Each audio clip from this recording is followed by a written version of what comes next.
Concentration കിട്ടുന്നില്ല. ഇന്നത്തെ ഈ സോഷ്യൽ മീഡിയ യുഗത്തിൽ സ്റ്റുഡൻസ് നേരിടുന്ന ഏറ്റവും പ്രധാനപ്പെട്ട പ്രശ്നങ്ങളിൽ ഒന്നാണിത്. ഏകാഗ്രമായ ഉറച്ച ഇച്ഛാശക്തിയുള്ള ഒരു മനസ്സിന് മുമ്പിൽ എത്ര വലിയ പ്രതിസന്ധിയും തോറ്റുകൊടുക്കും.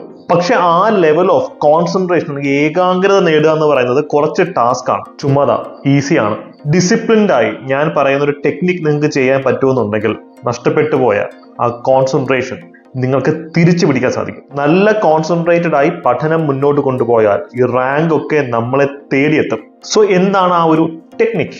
സംഭവം സിമ്പിൾ ആണ്. നിങ്ങളൊരു പേപ്പർ ഇങ്ങനെ എടുക്കുക, എന്നിട്ട് ഇങ്ങനെ ഒന്ന് മടക്കുക, ഓപ്പോസിറ്റ് ഡിറക്ഷനിൽ പിന്നെ ഒന്ന് മടക്കുക. എന്നിട്ട് നമുക്കതിന്റെ സെന്റർ കണ്ടെത്താനാണ്. ഇപ്പൊ നമുക്ക് സെന്റർ ഏകദേശം കണ്ടെത്തിയല്ലോ.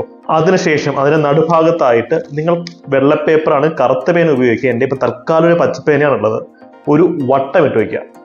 ഇതുപോലെ ഇത് ഒരു ഭിത്തിയിലോ അല്ലെങ്കിൽ കംഫർട്ടബിൾ ആയ മറ്റെവിടെയെങ്കിലുമോ ഒന്ന് ഒട്ടിച്ചതിനു ശേഷം ഈ കറക്റ്റ് സെന്ററിൽ തന്നെ ഫോക്കസ് ചെയ്ത് നിങ്ങൾ 5-10 മിനിറ്റ് ഇരിക്കുക. അടുത്ത് വെച്ച് നോക്കണ്ട, കുറച്ച് ഡിസ്റ്റൻസിൽ ഒരു കൈ അകലത്തിലോ 2 കൈ അകലത്തിലോ നിങ്ങൾക്ക് കംഫർട്ടബിൾ എന്ന് തോന്നുന്ന ഒരു ദൂരത്തിൽ ഇത് ഒട്ടിച്ചു വെക്കാവുന്നതാണ്. നടുക്കുള്ള ആ ഒരു വട്ടത്തിൽ നിങ്ങൾ കൃത്യമായി ഫോക്കസ് ചെയ്ത് 5-10 മിനിറ്റ് നേരം ഡെയിലി ചെലവാക്കുക. നിങ്ങളുടെ കോൺസെൻട്രേഷനും മെമ്മറി പവറും ഫോക്കസും ഒക്കെ നല്ല രീതിയിൽ ഇംപ്രൂവൈസ് ചെയ്യും. ഈ ലേസർ ഷാർപ്പ് ഫോക്കസ് എന്നൊക്കെ പറയില്ലേ, നമുക്കറിയാം. ഒരു സൂര്യപ്രകാശം ഒരു ഭൂതക്കണ്ണാടിയിലൂടെ സഞ്ചരിക്കുമ്പോൾ ഒരു പർട്ടിക്കുലർ സ്ഥലത്തേക്ക് അത് ഫോക്കസ് ചെയ്യപ്പെടുകയും അവിടെ തീ ഉണ്ടാവുകയും ചെയ്യും. അത്തരം തീ പാറുന്ന ലെവൽ ഓഫ് കോൺസെൻട്രേഷൻ നിങ്ങൾക്ക് നേടിയെടുക്കാനായിട്ട് ഈ ടെക്നിക്ക് ഉപയോഗിക്കാവുന്നതാണ്.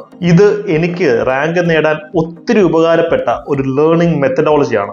ഇത്തരത്തിൽ നിങ്ങളുടെ എല്ലാ കൺസേൺസിനെ അഡ്രസ് ചെയ്യുന്ന അഫോർഡബിൾ PSC ബാച്ചുകൾ നോക്കുന്നെങ്കിൽ ഞങ്ങളുടെ ബാച്ചസിലേക്ക് വരാവുന്നതാണ്. യൂണിവേഴ്സിറ്റി അസിസ്റ്റന്റ് എക്സൈസ് ഇൻസ്പെക്ടർ മുതലായ ഡിഗ്രി ലെവൽ എക്സാംസ് മുതൽ 10th +2 ലെവൽ എക്സാംസിനും ഞങ്ങൾ അഫോർഡബിൾ ബാച്ചുകൾ റൺ ചെയ്യുന്നുണ്ട്. അവിടെ ഞങ്ങൾ ഇങ്ങനെയാണ് പഠിപ്പിക്കുന്നത്. വെറുതെ സിലബസ് പഠിപ്പിച്ചു വിടാതെ എങ്ങനെ പഠിക്കണം, നിങ്ങളുടെ മെന്റൽ ഹെൽത്ത് എങ്ങനെയാണ് സ്ട്രോങ് ആയി മുന്നോട്ട് കൊണ്ടുപോകേണ്ടത് എന്നുള്ള ട്രെയിനിങ്ങും അവിടെ ലഭിക്കുന്നതാണ്. സ്ക്രീനിൽ കാണുന്ന നമ്പറിൽ കോൺടാക്ട് ചെയ്താൽ കൂടുതൽ ഇൻഫർമേഷൻസ് ലഭിക്കും. ഇത് ചെയ്ത് നോക്കും എന്ന് ഉറപ്പുള്ള ആൾക്കാർ ഇപ്പോൾ തന്നെ കമന്റ് സെക്ഷനിൽ കോൺസെൻട്രേഷന്റെ C എന്ന് കമന്റ് ചെയ്യുക.